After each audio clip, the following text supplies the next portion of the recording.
첼시가 어느새 토트넘과 승점 3점 차이가 되면서 마지막 라운드에서 5위 자리를 두고 토트넘과 싸우게 됐어요. 이제 마지막 라운드에서 만약에 토트넘이 셰필드 유나이티드에게 패배하고 첼시가 마지막 라운드에 본머스를 만나거든요. 본머스에게 승리하면 승점 63점으로 같아지는데 득실차에서 첼시가 앞서 있기 때문에 첼시가 5위로 올라가게 됩니다. 첼시가 이번 시즌에 10위까지 떨어졌던 안 좋았던 기간도 있었는데 시즌 막판에 점점 성적이 그래도 괜찮아지면서 특히나 부상자가 복귀하는 타이밍에 맞물려서 포체티노 감독이 선수단에 적절한 조합을 찾는 데 성공을 했죠. 당연히 이 중심에는 팔머의 엄청난 활약상이 있었고요. 그러다 보니까 좋은 것들이 겹치고 겹치면서 첼시가 연승을 했고 첼시가 최근에 성적이 좋아요. 이제 아스날전 5대0 이 경기 이후에는 이제 아스톤빌라와 무승부, 그 다음에는 4연승이거든요. 토트넘전을 기점으로 계속 승점을 따라 붙으면서 토트넘은 승점을 잃을 때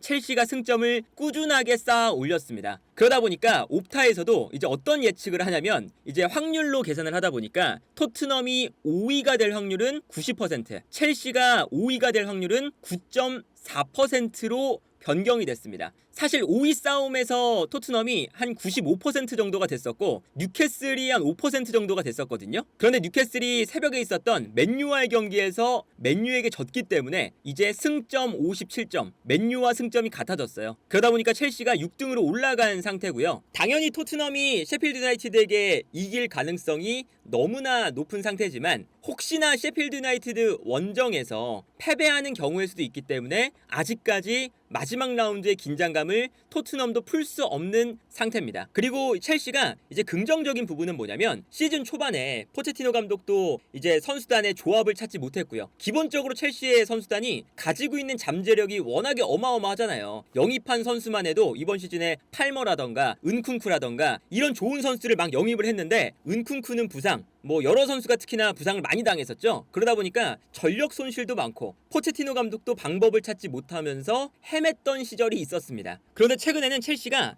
파머의 움직임을 살리면서 전체적인 선수의 조합을 잘 맞추고 있어요. 일단은 이 미드필더 라인에서 파머를 가운데로 배치를 시켰다는 게 일단은 신의 한 수라고 할 수가 있겠습니다. 파머가 이 오른쪽에 배치가 됐을 때 이제 안 좋았던 점은 구스토가 공격적으로 올라왔을 때 공격성을 초반에는 보여주는데 어려움을 겪었거든요. 그러다 보니까 구스토의 공격 지원이 거의 없는 상태였어요. 그런데 파머는 가운데로 들어오다 보니까 가운데로 들어오는데 측면으로 올라가주는 선수가 없어서 파머가 가운데로 들어와서 플레이하는 게 어려웠었죠. 그런데 일단 파머가 오른쪽에 나왔을 때 구스토가 오버래핑을 시즌 중반부터 이 역할에 적응하기 시작했고요. 원래는 이게 제임스의 역할이죠. 제임스가 없기 때문에 이 구스토가 오른쪽에서의 공격적인 역할을 수행을 했었는데 점점 더 좋아지는 모습이었습니다. 그리고 여기에 더해서 마두에케를 아예 오른쪽에 배치하면서 마두에케가 오른쪽에서 공격적인 역량을 늘려주고 파머를 아예 가운데 지역에서 공격의 연결고리로 활용을 하기 시작했습니다. 그리고 이 미드필더 라인 요 뒤쪽의 조합도 변화하기 시작했는데 원래는 카이셰도와 갤러거 혹은 이 갤러거 자리에 엔소 페란데스죠. 근데 포체티노 감독이 이 미드필더 2명 중에 한 명을 올려서 쓰고 싶어 했어요. 그래서 한때 엔소 페란데스를 아예 공격형 미드필더로 기용할 때도 있었죠. 그래서 이 자리를 한 칸 올리고 싶은 거예요. 그런데 카이셰도만 남고 옆에 있는 선수가 올라가 버리면 미드필더 라인에 너무나 큰 공백이 생기면서 밸런스가 안 좋아진다는 문제가 있었습니다. 특히나 이 수비 라인에 있는 뭐 바디아실이라던가 뭐 찰로바 혹은 뭐 실바라던가 이런 수비수들이 올라왔을 때 오히려 미드필더 라인을 도와주다가 뒤에 공간이 생기는 경우도 많았었어요. 그런데 최근 들어서는 특히나 포체티노 감독이 쿠쿠렐라나 구스토를 약간 가운데 지역으로 들어오게끔 만드는 게 있습니다. 특히나 쿠쿠렐라가 이 가운데 지역으로 들어오면서 자연스럽게 갤러거가 한 칸 올라가고 쿠쿠렐라가 가운데로 들어오는 이런 4명의 미드필더가 배치가 되는 형태가 만들어지고 있거든요. 그래서 자연스럽게 한 칸 올라가는 선수가 공격 숫자를 늘려주니까 첼시가 공격을 할 때도 사실은 공격 숫자를 충분히 확보한 상태에서 공격을 할 수가 있게 되었죠. 이제 이 장면을 보시면 쿠쿠렐라가 안쪽으로 들어오니까 중안에서 갤러거와 카이셰도가 있어요. 근데 이게 토트넘과의 경기 장면이거든요. 갤러거와 카이셰도에게 압박이 붙습니다. 그런데 쿠쿠렐라는 가운데로 들어와 버리니까 순간적으로 쿠쿠렐라를 놓쳤어요. 토트넘 선수들이. 그러다 보니까 첼시가 후방 빌드업을 할 때 쿠쿠렐라를 거쳐서 일단 빌드업을 할 수가 있습니다. 선수 숫자가 한 명 늘었죠. 중원에서. 그 다음에 쿠쿠렐라가 볼을 받아서 뛰어나가는 니콜라스 잭슨에게 패스를 보내주면서 토트넘의 뒷공간을 무너뜨리는 데 성공을 하거든요. 그래서 쿠쿠렐라가 일단 패스를 넘겨줘요. 그 다음에 이제 어떤 모습까지 나오냐면 잭슨이 올라가면서 공격을 하고 있을 때 쿠쿠렐라가 가운데로 들어왔다가 상황을 보다가 측면으로 뛰어나갑니다. 순간적으로 쿠쿠렐라가 이번에는 측면으로 뛰어나가주면서 2대1 상황을 만들어주죠. 그 다음에 여기서 2대1 상황을 활용해서 쿠쿠렐라에게 패스, 여기서 크로스가 올라오면서 결정적인 찬스가 만들어지는, 이 쿠쿠렐라가 미드필더 싸움도 도와주고 올라가서 측면 공격도 도와주는 브라이튼 시절에 보여줬던 쿠쿠렐라의 움직임이거든요. 근데 이 브라이튼에서 보여줬던 움직임이 첼시로 넘어온 다음에 사실은 너무 직선적인 형태의 움직임만 쿠쿠렐라가 가져갔었어요. 근데 브라이튼에서도 쿠쿠렐라는 미드필더도 됐다가 3백의 한 자리도 됐다가 올라가서 측면 공격수도 됐다가 중앙과 측면을 영리하게 움직이는 선수였거든요. 폭발력보다는 영리한 위치 선정에 이 선수의 장점이 있죠. 마치 진첸코처럼. 근데 그 역할을 포체티노 감독이 충분히 이번 시즌에 후반기가 되면서 활용을 하고 있습니다. 그래서 예를 들면 이 장면도 있습니다. 측면에서 무드리크가 볼을 잡아요. 그러니까 수비수가 한 명 끌려 나오죠. 그리고 가운데에서 이제 쿠쿠렐라가 가운데로 들어오다 보니까 갤러거가 좀 올라갑니다. 그래서 올라가면서 이 공간으로 뛰어가요.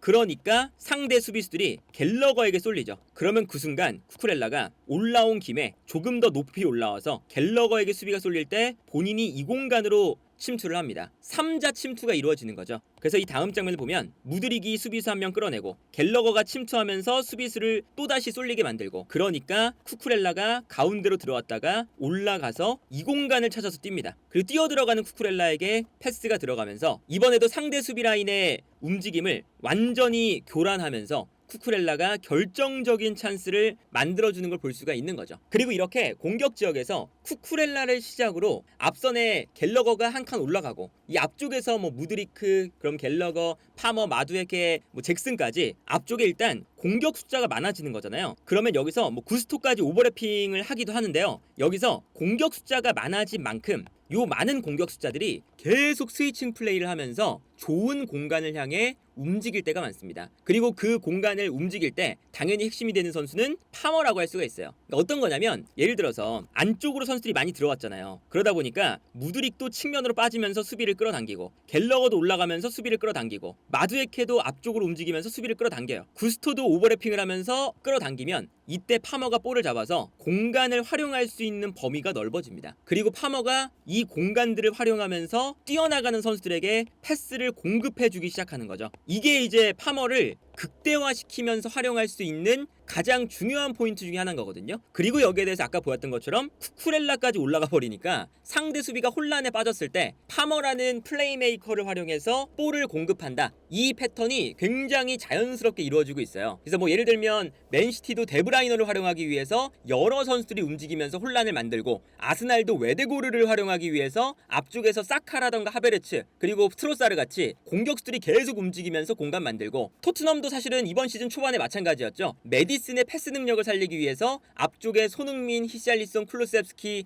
이런 선수들이 계속 움직이고, 그래서 최근에 첼시의 공격진의 움직임이 굉장히 재밌어요. 이 장면도 보시면 파머가 볼을 잡고 있는 상황인데 파머가 볼을 잡을 때 마두에케가 일단 오른쪽에서 뛰어가고요. 그리고 니콜라스 잭슨이 약간 측면으로 빠져주면서 순간적으로 그 공간으로 쿠쿠렐라가 뛰기 시작합니다. 그리고 무드리크가 안쪽으로 들어오고 갤러거는 오히려 측면으로 빠져있는 상황이죠. 굉장히 스위칭도 많고 계속 공간으로 움직이는 상황인데, 여기서 중요한 건 잭슨이 앞쪽으로 뛰어가면서 수비를 끌어당기니까 쿠쿠렐라가 이 공간으로 뛰어들어가기 시작했어요. 그래서 상대 미드필더가 어쩔 수 없이 쿠쿠렐라를 따라갑니다. 그러면 파머가 접고 들어올 수 있는 공간이 생기겠죠. 그래서 접고 들어온 다음에 측면에서 가운데로 들어와 있는 무드리크에게 파머가 들어오면서 패스를 보내주는 데 성공을 합니다. 그리고 여기서 무드리크가 볼을 잡았을 때 여기서도 이제 어떤 장면이 나오냐면 무드리크가 볼을 잡는 순간 측면으로 갤러거가 빠져 있어요. 갤러거가 볼을 잡을 때 수비가 끌려 나오니까 이번에는 쿠쿠렐라가 안쪽으로 들어가다가 갤러거가 볼을 잡는 순간 갤러거의 뒷공간으로 뛰어갑니다. 그러니까 수비가 이번에는 쿠쿠렐라를 또 따라갈 수밖에 없겠죠. 그래서 이 다음 장면을 보면 쿠쿠렐라에게 패스가 넘어갔을 때 모든 선수가 쿠쿠렐라를 향해 뛰어가고 있어요. 그러다 보니까 요 뒷공간이 자연스럽게 발생할 수밖에 없죠. 그러면 파머가 아까 패스를 주었던 위치에서 조금씩 가운데로 들어오더니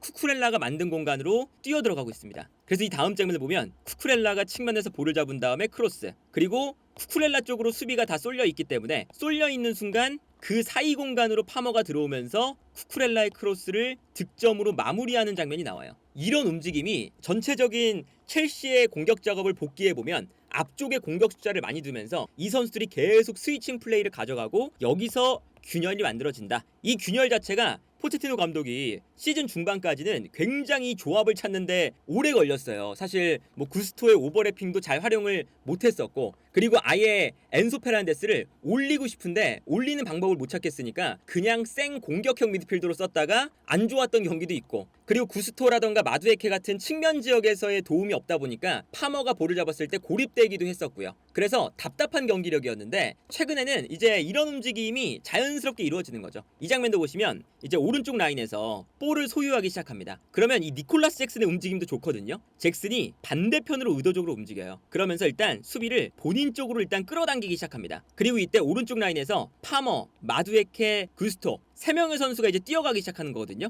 그럼 여기서 이 다음 장면을 보시면요, 마두에케가 볼을 잡았을 때 일단 구스토가 측면으로 돌아뛰면서 수비수들을 구스토 쪽으로 끌어당깁니다. 그리고 당연히 마두에케가 있기 때문에 마두에케 쪽으로 또 수비가 쏠리겠죠. 그리고 반대편에서는 니콜라스 잭슨이 아까 말씀드린 것처럼 슬금슬금 뒤쪽으로 움직이기 때문에 상대 수비가 뒷걸음질을 칩니다. 그러면 이때 발생하는 공간, 이 공간으로 파머가 뛰어들어가기 시작하는 거죠. 그러면 자연스럽게 상대 수비가 파머를 놓치면서 이 공간으로 패스가 들어가는 순간 편안하게 파머가 요 안쪽 공간에서 볼을 잡고요, 여기서 컷백을 받은 다음에 결정적인 슈팅을 만드는 걸 볼 수가 있었죠. 그리고 뭐 전술적인 포인트를 마지막으로 하나 더 말씀드리면, 니콜라스 잭슨이 이번 시즌에 득점을 너무 못해서 좀 문제가 됐던 선수거든요. 근데 또 니콜라스 잭슨이 이 선수만이 할 수 있는 장점도 존재해요. 이 선수가 가지고 있는 장점은 아까 보여드렸던 것처럼 오프 더 볼 플레이가 굉장히 영리하죠. 연계 플레이도 좋고요. 그러다 보니까 이 선수의 연계 플레이와 오프 더 볼 플레이를 통해서 오히려 니콜라스 잭슨이 득점을 하진 않지만 주변 선수들이 좋은 플레이를 할 수 있는 상황을 만들어줍니다. 그래서 어찌 보면 오시멘 영입설도 막 나오긴 하지만 오시멘이 오는 것보다 경기력적인 측면에서 특히나 이선 라인의 플레이를 살려주는 데 있어서는 니콜라스 잭슨도 지금은 충분히 좋은 역할을 하고 있다. 이 장면을 보시면 니콜라스 잭슨이 첼시가 앞으로 패스를 보내줬을 때 볼을 끌고 나오면서 측면으로 움직여요. 일단 볼을 소유하고 상대 수비의 압박에 볼을 잃어버리지 않죠. 그 다음에 뒤쪽으로 이제 마두에케가 측면에 있다가 가운데로 움직이니까 볼을 소유했다가 마두에케에게 패스를 보내줍니다. 그러면서 이 다음 장면을 보면 버텨준 다음에 마두에케가 올라갈 때 마두에케에게 패스를 보내주고 본인은 측면으로 돌아뛰기 시작하죠. 일단 볼을 잃지 않았고 올라오는 선수에게 전달해 주니까 다른 선수들이 올라가고 있을 때 이 선수들의 올라오는 시간을 니콜라스 잭슨이 벌어준 거거든요. 이거는 아주 9번 공격수로서의 역할을 잘했다고 볼 수가 있고, 그리고 심지어 마두에케가 볼을 끌고 올라갈 때 어느샌가 잭슨이 측면으로 돌아뛰면서 좋은 공간으로 움직이고 있죠. 그래서 여기서 마두에케가 패스를 보내줄 때 완벽하게 이 뒷공간이 무너지면서 니콜라스 잭슨이 좋은 찬스를 만들고 있는 걸 볼 수가 있습니다. 물론 여기서도 이제 결정적인 패스를 마지막에 미스가 나면서 이 결정적인 상황을 마무리하진 못했는데, 이제 이런 것처럼 니콜라스 잭슨의 움직임 자체가 좋아요. 이제 다음 시즌이 기대가 되는 건 뭐냐면, 은쿤쿠가 큰 부상을 당하면서 사실 이번 시즌에 파머와 함께 에이스가 돼야 되는 선수였어요. 그런데 큰 부상 때문에 이번 시즌을 거의 소화를 못했죠. 근데 이 은쿤쿠가 잘 뛰려면 이 선수가 세컨드 스트라이커이기 때문에 오프 더 볼 플레이가 좋은 최전방 공격수가 있어야 더 잘합니다. 이건 라이프치히 때도 그랬거든요. 그래서 프리시즌에 니콜라스 잭슨하고 은쿤쿠가 되게 잘 맞았어요. 잭슨이 버텨주고 은쿤쿠가 움직인다. 근데 시즌 막판에 보면 어쨌든 니콜라스 잭슨의 오프 더 볼 플레이가 좋으니까 지난 경기에서 은쿤쿠가 이제 뛰는 걸 보면 잭슨이 은쿤쿠의 플레이도 좀 살려주는 면도 있고요. 전반적으로 파머도 이번 시즌에 첼시의 에이스잖아요. 파머도 니콜라스 잭슨의 오프 더 볼 플레이와 포스트 플레이 능력에 영향을 많이 받았어요. 파머가 자유롭게 뛸 수 있는 상황을 만들어준 게 또 니콜라스 잭슨이거든요. 그래서 다음 시즌이 9번 공격수를 첼시가 영입을 해야 된다 라는 얘기가 당연히 나올 수밖에 없는 이 니콜라스 잭슨의 좀 아쉬운 결정력이 있긴 하지만, 그래도 저 공간에서 니콜라스 잭슨도 제 역할을 해주니까 지금 첼시가 승점 60점까지 따라오면서 토트넘과 승점 3점 차이를 만들었다. 그리고 마지막에는 정말 5위 싸움이 어떻게 될지 모르는 변수가 생길 수 있는 상황을 어쨌든 만들어 놓는 데까지는 성공을 하게 되었다. 그래서 다음 시즌 또 첼시가 이거는 좋은 선수가 너무 많기 때문에 조합만 잘 맞춘다면 분명히 첼시는 잘할 수 있는 팀이거든요. 다음 시즌에 첼시가 더욱더 기대되는 시즌 막판이 아닐까 싶네요.